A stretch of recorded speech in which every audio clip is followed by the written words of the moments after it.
नमस्कार, स्वागत है आप सभी का टीवी 27 न्यूज पर। आपके साथ मैं हूं शिवानी ठाकुर। उत्तर प्रदेश के बुलेटिन की शुरुआत करेंगे।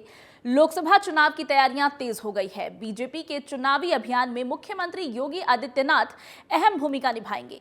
सीएम युद्ध स्तर पर ताबड़तोड़ सम्मेलन करेंगे। मथुरा से भाजपा के प्रचार की शुरुआत करेंगे। चुनावी कार्यक्रम होली पर्व के तुरंत बाद आयोजित होंगे और इन कार्यक्रमों में योगी आदित्यनाथ प्रबुद्ध लोग पार्टी की नीतियों पर चर्चा करेंगे। 27 मार्च को सीएम सम्मेलन की शुरुआत करेंगे। हर एक क्षेत्र में 3-3 सम्मेलन करेंगे। 27 मार्च को मेरठ और गाजियाबाद, 28 मार्च को बिजनौर, मुरादाबाद और अमरोहा, 29 मार्च को शामली, मुजफ्फरनगर और सहारनपुर, 30 मार्च को बागपत, बुलंदशहर और गौतम बुद्ध नगर और 31 मार्च को बरेली, रामपुर और पीलीभीत में सम्मेलन प्रस्तावित है।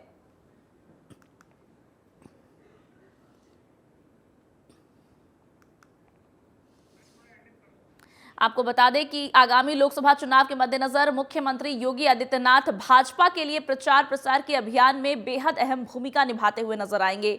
युद्ध स्तर पर मुख्यमंत्री योगी आदित्यनाथ के कई कार्यक्रम प्रस्तावित हैं, जिसमें पूरे उत्तर प्रदेश में ताबड़तोड़ रैलियां करेंगे। मुख्यमंत्री योगी आदित्यनाथ कई जगहों पर जाएंगे। चुनाव अभियान की शुरुआत मुख्यमंत्री मथुरा से करेंगे और कई जगहों पर लगातार कार्यक्रम प्रस्तावित है। कहा जा रहा है कि होली के बाद मुख्यमंत्री के ये तमाम सम्मेलन शुरू कर दिए जाएंगे। 27 मार्च से लेकर के 31 मार्च तक ताबड़तोड़ तैयारी रहेगी बीजेपी की, जिसकी अगुवाई मुख्यमंत्री योगी आदित्यनाथ करेंगे। उत्तर प्रदेश में सीटों पर हो रही चुनाव पर मुख्यमंत्री योगी आदित्यनाथ चुनावी समीकरण को साधने में अहम भूमिका निभाएंगे और युद्ध स्तर पर चुनावी अभियान को लेकर के जाएंगे। लोकसभा चुनाव में बीजेपी की तैयारियां तेज हो गई है, जिसमें अहम भूमिका उत्तर प्रदेश के मुख्यमंत्री योगी आदित्यनाथ की रहेगी। पूरी जानकारी के साथ हमारे साथ पंकज तिवारी लाइव जुड़ गए हैं। पंकज, मुख्यमंत्री योगी आदित्यनाथ निश्चित ही उत्तर प्रदेश का चेहरा है, बल्कि पूरे देश में भी अगर बात करें तो भाजपा का बड़ा चेहरा है और ऐसे में लोकसभा चुनाव में उनकी बेहद अहम भूमिका रहने वाली है। उनके कार्यक्रम के किस तरह के स्केड्यूल्स हैं?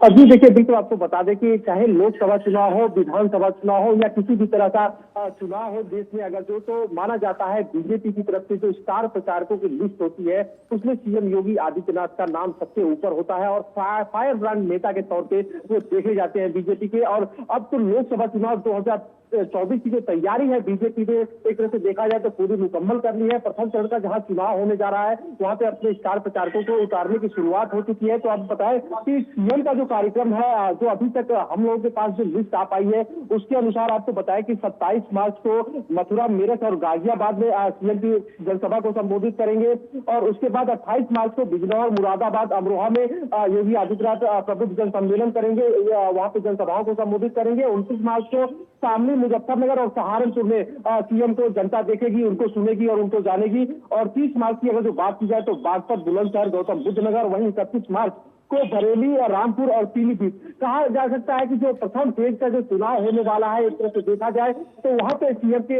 चुनावी रैलियों की शुरुआत होगी और माना जा रहा है कि इस बार 2019 से भी ज्यादा जो है कि भीड़ इकट्ठा हो सकती है, क्योंकि जिस हिसाब से विकास कार्य प्रदेश में चल रहा है और सीएम योगी खुद ब खुद 75 जिलों का भ्रमण करके और तमाम तरह की विकास की सौगात दिए हुए हैं और लगातार जो है कि जनहित कार्यों की एक तरह से निगरानी खुद करते हैं, तो कहीं ना कहीं एक लोकप्रियता पहले से कहीं और ज्यादा अब बढ़ के आ रही है। और बीजेपी जिस हिसाब से कह रही है कि यूपी में पहले की अपेक्षा क्राइम का ग्राफ जो है कि गिरा हुआ है, महिलाओं की सुरक्षा को लेकर के सरकार मुखर होकर आगे चल रही है, पहले प्राथमिकता दे रही है। वहीं युवाओं के रोजगार के लिए रोजगार गारंटी योजना और रोजगार मेला लगाया जा रहा है प्रदेश में। तो कहीं ना कहीं बीजेपी का थोड़ा सा तो एक जो विकास का जो मॉडल है वो लेकर चल रही है, तो कहीं ना कहीं लोग इसको पसंद कर रहे हैं। और साथ ही साथ सीएम योगी हो या पीएम मोदी हो, दो ऐसे चेहरे हैं बीजेपी के पास जिनको पब्लिक खूब लाइक करती है। तो जाहिर सी बात है कि ये जो रैलियां होंगी, ये जो जनसभाएं होंगी, वहां पे पब्लिक तो जुटेगी। साथ ही साथ प्रबुद्ध जन सम्मेलन जो बीजेपी ने अपने अभियान का नाम दिया है, तो एक तरह से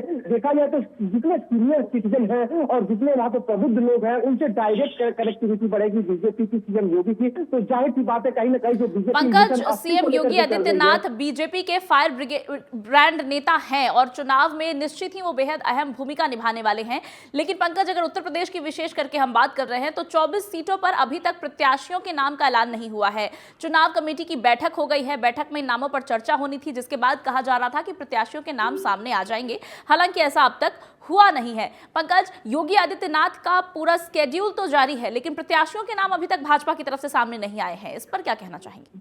जी देखिए, चूंकि मंथन लगातार बीजेपी में चल रहा है और केंद्रीय जो शीर्ष नेतृत्व है वो लगातार जो है कि इन सब चीजों को लेकर के केंद्रीय चुनाव समिति जो है बीजेपी की वो इससे मंथन कर रही है। क्योंकि देखा जाए तो बीजेपी ने इस बार 2024 में जो अपना पूरा प्लान क्रिएट किया था प्रत्याशियों को उतारने का, वो 3 चरणों में था, 3 वर्गों में डिवाइड किया गया था। पहले वर्ग में वो नेता थे जो शीर्षस्थ थे और जिनका कहीं न कहीं लोकसभा में अपने लोकसभा में दबदबा था, उनका वोट बैंक मतलब हिल नहीं सकता था, वो एकदम फिक्स वोट बैंक माना जा रहा था। उन प्रत्याशियों को पहले लिस्ट जारी की गई। उसके बाद जो नए लोग हैं, जो महिलाएं हैं और जिन पे बीजेपी भरोसा जता सकती थी, वो लिस्ट जारी हुई। अब जो आपने बताया कि एक लिस्ट अभी मंथन के बाद शुरू की हुई है, तो अनुमान ये लगाया जा रहा है कि आज से कल तक वो भी बीजेपी लिस्ट जारी कर देगी। लेकिन इस लिस्ट में युवाओं को भी मौका मिल सकता है और महिलाओं को मौका मिल सकता है, क्योंकि शीर्ष नेतृत्व जो सभी तरह के समीकरणों को साथ करके तब ये लिस्ट जारी कर रहा है। तो कहीं ना कहीं अब ये आखिरी लिस्ट बीजेपी की आएगी। लेकिन जो प्रथम फेज का जो चुनाव होने वाला है, उसके लिए जो बीजेपी ने स्पेशल अपना प्लान तैयार किया है, वो कहीं ना कहीं उससे जो है कि बीजेपी अपना वर्क करना शुरू कर दी है। और इसी के तहत जो है कि जो मुख्यमंत्री की जो रैलियां लगी हुई पश्चिमी उत्तर प्रदेश में, लगातार वो ताबड़तोड़ रैली करेंगे, जनसभा को संबोधित करेंगे और डायरेक्ट लोगों से कनेक्ट होने के बाद जो बीजेपी का जो विजन है और जो बातें हैं वो जो है कि कहीं ना कहीं जनता के समक्ष रखेंगे। एक बार फिर से जो है 2024 में लोकसभा में आशीर्वाद लेने की कोशिश करेंगे सीएम योगी आदित्यनाथ। और पंकज, मुख्यमंत्री योगी आदित्यनाथ चुनावी समीकरणों को साधने के लिए ताबड़तोड़ दौरे भी करेंगे और जनसभाओं को संबोधित भी करेंगे। वहीं प्रत्याशियों के नामों पर अभी आपने बताया कि मंथन जारी है। ऐसे में बीजेपी की रणनीति पर अगर गौर करें तो बीजेपी नए प्रत्याशियों को चुनावी मैदान में उतारने का रिस्क ले रही है। तो क्या ये समझा जाए कि मुख्यमंत्री योगी आदित्यनाथ और प्रदेश में चलाई जा रही केंद्र और राज्य सरकार की नीतियां और योजनाएं ही बीजेपी का असली चेहरा है? क्या बीजेपी ऐसा कुछ करने की कोशिश कर रही है? जी बिल्कुल, क्योंकि बीजेपी अपने विकास को लेकर के, चाहे वो केंद्र सरकार के द्वारा दी गई योजनाएं हो या फिर राज्य सरकार के द्वारा दी गई योजनाएं हो, डबल इंजन की सरकार और उसके विकास कार्य को लेकर के सबसे ज्यादा फोकस कर रही है। और जो युवा प्रत्याशी आएंगे, जो युवा चेहरे आएंगे, कहीं ना कहीं जो बीजेपी के जो पुराने नेता हैं, जो एक एज लिमिट को क्रॉस कर गए हैं, जो मार्गदर्शक मंडल में शामिल हो रहे हैं, उनकी जगह पे नए चेहरे को मौका दिया जा रहा है। वो भी वो चेहरे रहेंगे जो बीजेपी के जिताऊ चेहरे माने जाते हैं, जिनकी लोकप्रियता उन संसदीय क्षेत्रों में सबसे ज्यादा है। तो कहीं ना कहीं उस पर बीजेपी अपनी किस्मत को आजमाएगी। साथ ही साथ एक चीज और आपको बता दें कि बीजेपी ने जिस हिसाब से अपने समीकरणों को साधा है, कहीं ना कहीं मिशन 80 की जो बात कर रही थी उसको पूरा करती हुई नजर आ रही है। लेकिन इसके बावजूद भी जब से बसपा ने सीधे तौर पर ऐलान कर दिया कि वो अकेले 80 सीटों पर चुनाव लड़ेगी, तो कुछ सीटें ऐसी हैं जो कांग्रेस की, कुछ ऐसी सीटें हैं जहां पे त्रिकोणीय श्रृंखला देखने को आपको मिल सकती है। इस पूरे लोकसभा चुनाव में 19 से ज्यादा कहीं ना कहीं, चाहे वो बीजेपी हो या समाजवादी पार्टी हो या फिर बसपा हो, मेहनत करनी पड़ेगी। क्योंकि जो कोर वोट बैंक है बसपा का, वो कहीं ना कहीं एक बार फिर से बसपा अपने अंडर में खींचना चाहती है। अगर जो बिना किसी पार्टी के अकेले अपने दम पे 80 सीटों पे बसपा के प्रत्याशी उतरते हैं, तो जाहिर सी बात है कि विपक्ष और बीजेपी के जो समीकरण है जरूर कहीं ना कहीं डगमगाएंगे और आपको यहाँ पे एक जो है कि त्रिकोणीय श्रृंखला देखने को मिलेगी, श्रृंखला देखने को मिल सकती है आने वाले चुनाव में।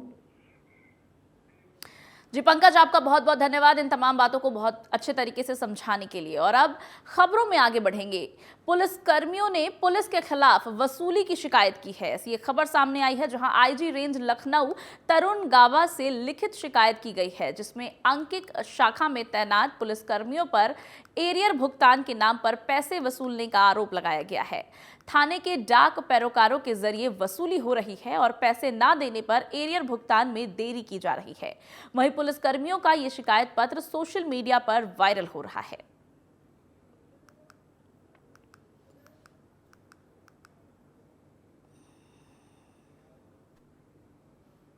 दो गुटों के बीच मारपीट का एक वीडियो सोशल मीडिया पर जमकर वायरल हो रहा है। वीडियो में महिलाओं ने एक दूसरे के परिवार पर जानलेवा हमला किया है।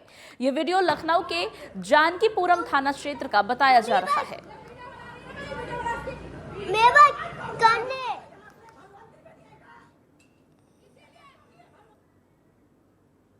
लखनऊ की चर्चित समिट बिल्डिंग का एक और वीडियो सोशल मीडिया पर वायरल हो रहा है। विवादों में रहने वाली समिट बिल्डिंग का एक और वीडियो सामने आया है। समिट बिल्डिंग में चप्पल जूते चले हैं, लात घूंसे बरसाए गए हैं। शराब के नशे में धुत युवकों ने जमकर मारपीट भी की है, जिसका पूरा वीडियो सोशल मीडिया पर वायरल हो रहा है। ये पूरा मामला लखनऊ के विभूति खंड थाना क्षेत्र का बताया जा रहा है।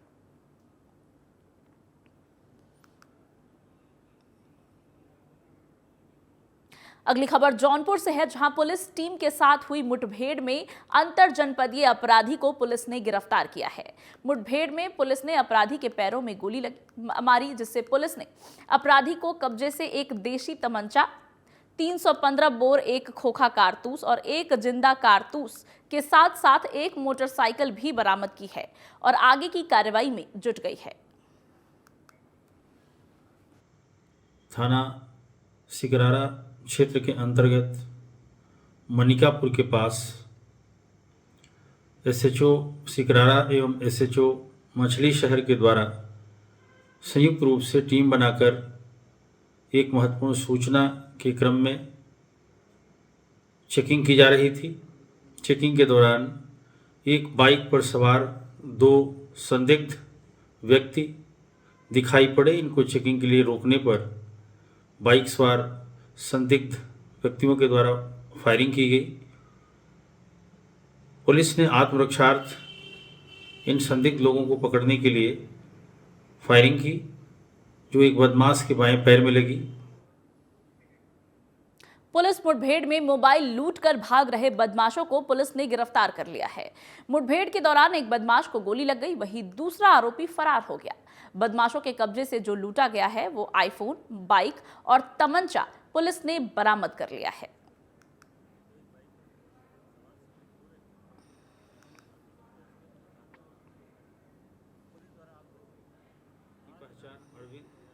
थाना अंकुर विहार क्षेत्र में पुलिस को सूचना प्राप्त हुई कि एक व्यक्ति के साथ मोबाइल लूट की घटना हुई है। इस सूचना पर पुलिस द्वारा तत्काल चेकिंग लगा दी गई। अलवी नगर पुलिया के पास जब पुलिस चेकिंग कर रही थी तो एक बाइक पर सवार संदिग्ध 2 व्यक्ति जिन्होंने भागने का प्रयास किया तथा भागते हुए पुलिस पर फायरिंग की। पुलिस द्वारा आत्मरक्षार्थ जब उन पर फायर किया गया तो बिजनौर में हाई टेंशन लाइन की चपेट में आकर 20 साल की युवक की मौत हो गई। नीचे झूल रहा बिजली का तार ट्रैक्टर ट्रॉली से टच हो गया, जिससे युवक की जान चली गई, जिसमें बिजली विभाग की लापरवाही बताई जा रही है। वहीं युवक के परिजनों का रो रो कर बुरा हाल है। परिजनों ने बिजली विभाग के खिलाफ कार्रवाई की मांग की है। ये पूरा मामला थाना रेहड़ के नारायणवाला रोड का बताया जा रहा है।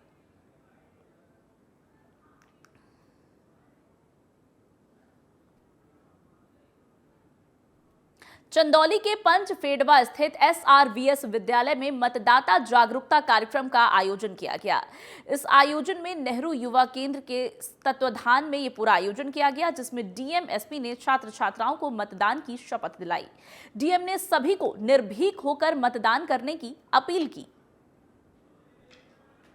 से जनपद चंदौली के सभी नागरिकों से और उन एलिजिबल मतदाताओं से भी अपील करना चाहूँगा कि हमारे जनपद में 1 जून को मतदान की दिनांक तय हुई है, तो इस दिन अपने घरों से निकले और जहां भी उनका मतदान होना है वहां पर जाए और अपने मताधिकार का प्रयोग करें और जनपद चंदौली में एक अच्छा टर्नआउट लाने में अपना योगदान दें। लोधी समाज के होली मिलन समारोह का आयोजन किया गया, जिसमें मुख्य अतिथि के तौर पर शिक्षा मंत्री स्वतंत्र प्रभार संदीप सिंह, विशिष्ट अतिथि प्रवीण राज सिंह और बुद्धिजीवियों ने भाग लिया। अपने ओजस्वी भाषण में लोधी समाज के सभी लोगों को एकजुट रहने का उन्होंने आह्वान किया। उन्होंने पिता कल्याण सिंहर, जो कि उत्तर प्रदेश के पूर्व मुख्यमंत्री रहे हैं, उनकी सरकार के कार्यों की उपलब्धियां गिनाते हुए लोधी समाज का ध्यान आकर्षित किया। विशिष्ट अतिथि प्रवीण राज सिंह, प्रतिनिधि जिला पंचायत अध्यक्ष, ने अपने वक्तव्य में सभी युवाओं का ध्यान नशा मुक्ति की तरफ खींचा और होली का त्योहार नशा मुक्त तरीके से मनाने का अपील किया। आज यहाँ समाज के द्वारा होली मिलन समारोह को आयोजित किया गया है। हमारा पूरा समाज एकजुट रहे, विभिन्न तरह की जो भी आपस में भेदभाव हैं, आपस में मनमुटाव है, इस होली के पर्व पे हम सब लोग अपने समाज को ये संदेश देना चाहते हैं कि हमारा समाज एकजुट रहे, आपस के मन में मनमुटाव जो भी है उनको हम सब लोग ख़त्म करने का काम करें। और जब कोई भी समाज एकजुट होता है तो समाज को एक दिशा मिलती है, समाज को एक मजबूती मिलती है। मैं आपके चैनल के माध्यम से सभी प्रदेशवासियों को, देशवासियों को इस होली के पर्व की शुभकामनाएं देना चाहता हूँ। राष्ट्रवादी जनलोक पार्टी के राष्ट्रीय अध्यक्ष शेर सिंह राणा और मुजफ्फरनगर लोकसभा सीट से प्रत्याशी नंद किशोर पुंडीर ने कार्यकर्ताओं के साथ सर्व समाज होली मिलन समारोह का आयोजन किया। पार्टी के राष्ट्रीय अध्यक्ष शेर सिंह राणा ने क्षेत्रीय समाज को एकजुट होकर अपनी पार्टी का झंडा मजबूत करने का आह्वान किया। उन्होंने कहा कि लोकसभा के खेड़ा गांव में 36 बिरादरियों की एक महापंचायत की गई है। सभी बिरादरी और समाज के लोगों ने नंद किशोर पुंडीर का समर्थन हाथ उठाकर किया है और उन्हीं के कहने पर नंद किशोर पुंडीर आगामी 26 मार्च को नामांकन करने के लिए नामांकन केंद्र पहुंचेंगे। धन्यवाद आपका। और कपिल प्रधान जी खेड़ा से वो 500 रुपए दे रहे हैं इस गीत पर, आपका भी बहुत बहुत धन्यवाद। एक होली मिलन कार्यक्रम हुआ है, क्या आश्वासन खेड़ा 24 ने दिया, साथ देंगे या नहीं देंगे? ये आपने सभी लोगों ने सुना है कि सभी खेड़ा 24 के जो हमारे आए हुए थे यहाँ से, खेड़ा के भी कपिल राणा जी अभी फिलहाल प्रधान हैं, श्रीपाल जी, डेनी जी, विजेंद्र जी से सभी का यहाँ हाथ उठाकर सहयोग मिला है और सभी ने वादा किया है कि भाई आप रण में उतरो, हम आपका सपोर्ट करेंगे और तन मन धन से करेंगे। अच्छा, यहाँ पे जो मौजूदा सांसद है उसका विरोध भी काफ़ी देखा जा रहा है, हर क्षेत्र में विरोध है, क्या मानते हैं आप, उसके लाभ आपको मिलेगा? विरोध का कारण होता है कि कुछ सत्ताधारी लोगों ने एक व्यक्तिगत विशेषों को काम किया है। देखिए, राष्ट्रवादी जनलोक पार्टी ने नंद किशोर पुंडीर जी को अपना प्रत्याशी मुजफ्फरनगर लोकसभा से बनाया है और हमने ऐसे प्रत्याशी नहीं बनाए कि दिल्ली से जो है ऐसे लोगों का नाम आ जाए कि जिसको पब्लिक ना चाह रही हो। हमने नाम सेलेक्ट करने से पहले महापंचायत करी 36 बिरादरी की आज खेड़ा में, और जब सबने रजामंदी करी हाथ उठाकर। झांसी जिले के अंतर्गत आने वाले तपोभूमि एरज को हरियाणा हिरण्यकश्यप की नगरी भी कहा जाता है। ये वही जगह है जहां भक्त प्रहलाद का जन्म हुआ था और जहां भक्त प्रहलाद की बुआ होलिका द्वारा प्रहलाद को गोद में लेकर आग में बैठी थी, जिसमें होलिका जलकर राख हो गई थी और प्रहलाद बच गए थे। जिसके बाद होली का पर्व पूरे देश में हर्ष के साथ मनाया जाता है, जहां होली के उपलक्ष्य में पर्यटन विभाग के तत्वाधान में 5 दिवसीय होली महोत्सव का आयोजन किया गया, जिसमें आज बच्चों के द्वारा खेलकूद प्रतियोगिता और कलाकारों के द्वारा बुंदेली नृत्य का आयोजन किया गया। इस मौके पर गरौठा विधायक जवाहर राजपूत, MLC बाबूलाल तिवारी सहित अन्य लोग मौजूद रहे। मंडल अध्यक्ष भारतीय जनता पार्टी यहाँ आगे आ जाए, हेमंत तूफानी जी। सोरो के श्रीजी होटल में एक प्रेमी जोड़ा पकड़ा गया, जिसके बाद होटल संचालक पर आपत्तिजनक कार्य कराने के आरोप लगाए गए। बताया जा रहा है कि होटल संचालक का नाता बीजेपी से है। होटल संचालक मनोज गुप्ता की पत्नी भाजपा महिला मोर्चा की मंडल अध्यक्ष है। आपको बता दें कि पहले भी इस तरह के आरोप इस होटल पर लग चुके हैं। तीर्थ नगरी सोरो में देह व्यापार का अवैध गोरख धंधा चलाया जा रहा है। सूचना पर पहुंची पुलिस ने होटल संचालक को हिरासत में लेकर होटल को बंद कराया है।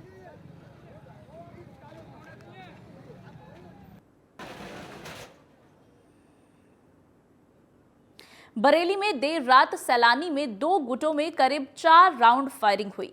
सूचना पर पहुंची पुलिस को देखते ही आरोपी फरार हो गए। स्थानीय लोगों के मुताबिक देर रात 2 युवकों में विवाद शुरू हो गया। देखते ही देखते नौबत मारपीट पर पहुंची तो दोनों ओर से फायरिंग शुरू हो गई। दोनों की तरफ से करीब 4 राउंड फायरिंग की गई, जिससे पूरे सैलानी में दहशत का माहौल है। फिलहाल पुलिस पूरे मामले की जांच कर रही है।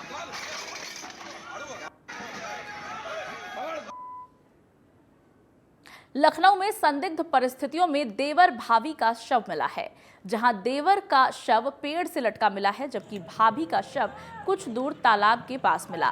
ग्रामीणों की सूचना पर पुलिस और फॉरेंसिक टीम मौके पर पहुंची और जांच में जुट गई। वही घटना से क्षेत्र में हाहाकार मच गया है। ये पूरा मामला इंटौंजा थाना क्षेत्र के चांदपुर खानीपुर गांव का है।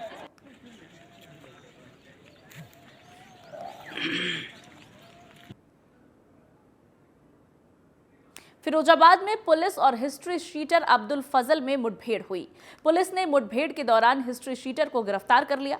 मुठभेड़ में हिस्ट्री शीटर के पैरों में गोली लगी और गोली लगने से अभियुक्त घायल हो गया। पुलिस ने आरोपी के कब्जे से एक तमंचा, कई कारतूस और बाइक बरामद की है। इसके एक साफी और दो किसी साफी नहीं है। 26 फरवरी को एक खेड़िया गांव में एचएस है, इसका नाम अब्दुल फजल है और ये शातिर गौकस है। इसके ऊपर दर्जनों मुकदमे हैं और ये थाने का हिस्ट्री शीटर भी है। इसके सत्यापन के लिए गए थे तो ये उस समय घर में मौके पर मौजूद था और जब पुलिस को आता देखा उसके बाद इसने पुलिस के ऊपर एक तरह से अटैक किया और वहाँ से भाग गया। उसके बाद हमारी टीम लगातार इसके खोज में लग गई थी। 26 को ही मुकदमा पंजीकृत किया गया था और उसके बाद लगातार हम लोग इसके पीछे लगे हुए थे। आज सूचना मिली थी कि यह मुस्तफाबाद से एका की तरफ होते हुए खेरिया जाएगा। हमारी टीम ने यहाँ पर इसको मुस्तफाबाद के आगे इसकी घेराबंदी की। उत्तर प्रदेश के इस खास बुलेटिन में बस इतना ही। खबरों का सिलसिला आगे भी लगातार जारी है। आप देखते रहिए TV 27 न्यूज।